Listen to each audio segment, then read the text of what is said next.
चित्त को किसी स्थान विशेष में बांधना, किसी ध्येय विशेष में स्थिर करना, यही संक्षेप में धारणा का स्वरूप है। एकमात्र शिव ही स्थान है, दूसरा नहीं। तो यहाँ पर उपमन्यु जी कह रहे हैं कि शिव को ही मानना एक ध्येय है हमारा, एक धारणा का वो एक स्वरूप है, दूसरा कुछ नहीं है। क्योंकि दूसरे स्थानों में त्रिविध दोष विद्यमान है।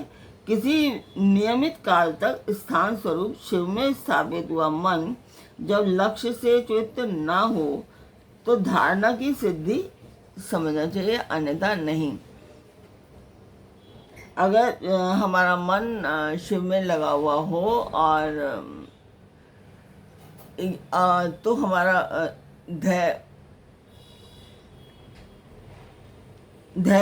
हमारे ध्येय को सिद्धि, हमारा ध्येय सिद्ध हो जाएगा, अन्यथा नहीं होगा।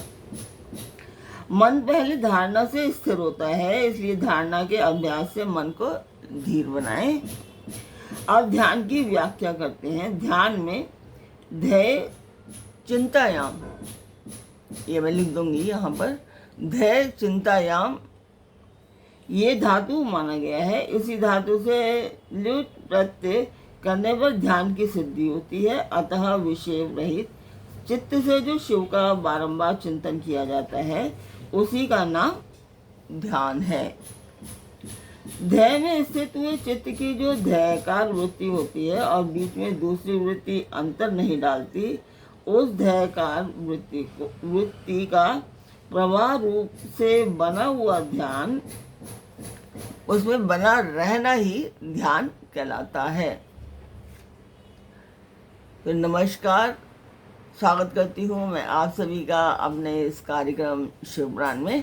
शिवपुराण की वायव्य संहिता का ये उत्तराखंड पाठ चल रहा है और इसमें अभी मैं आपको बता रही हूँ कि उपमन्यु जी श्री कृष्ण को क्या बता रहे हैं। और आप कल तो पाठ आया नहीं था तो आपने सुना था पीछे कि योग के अन्य भेद, उसके 8 और 6 अंगों का विवेचन, यम नियम आसन प्राणायाम 10 प्राणों को जीतने की महिमा। और आज आप सुन रहे हैं प्रत्याहार, धारणा, ध्येय और समाधि का निरूपण। अब आगे चलते हैं पाठ में।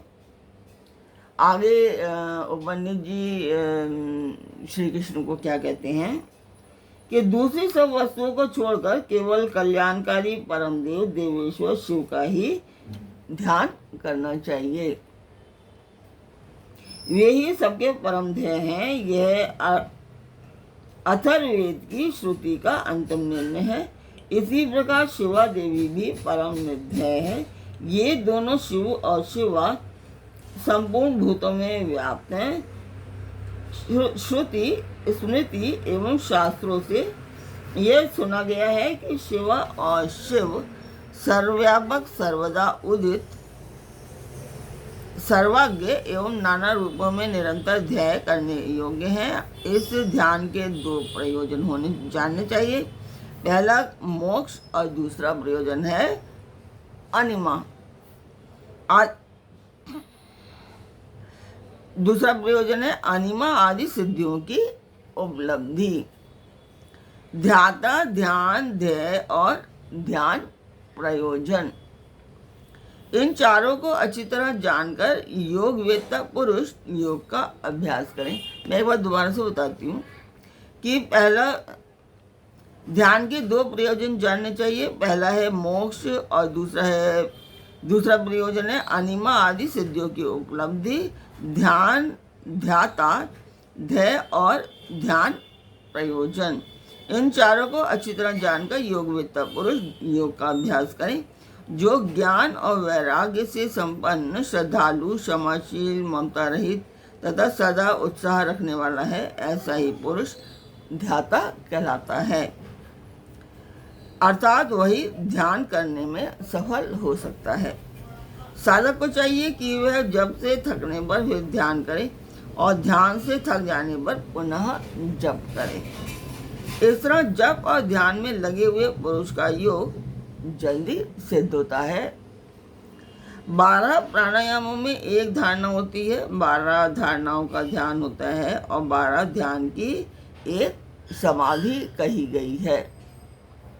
समाधि को योग का अंतिम अंग कहा गया है। समाधि से सर्वत्र बुद्धि का प्रकाश फैलता है। जिस ध्यान में केवल ध्येय ही अर्थ रूप से भासता है, ध्याता निश्चल महासागर के समान स्थिर भाव से स्थित रहता है और ध्यान स्वरूप से शून्य हो जाता है, उसे समाधि कहते हैं। जो योगी ध्येय में चित्त को लगाकर सुस्थिर भाव से उसे देखता है और बुझी हुई आग के समान शांत रहता है, वह समाधिस्थ कहलाता है। वह न सुनता है, न सूंघता है और न बोलता है, ना देखता है, ना स्पर्श का अनुभव करता है, ना मन से संकल्प विकल्प करता है, ना उसमें अभिमान की वृत्ति का उदय होता है और ना वह बुद्धि के द्वारा ही कुछ समझता है, केवल काष्ठ की भांति स्थिर रहता है। इस तरह शिव में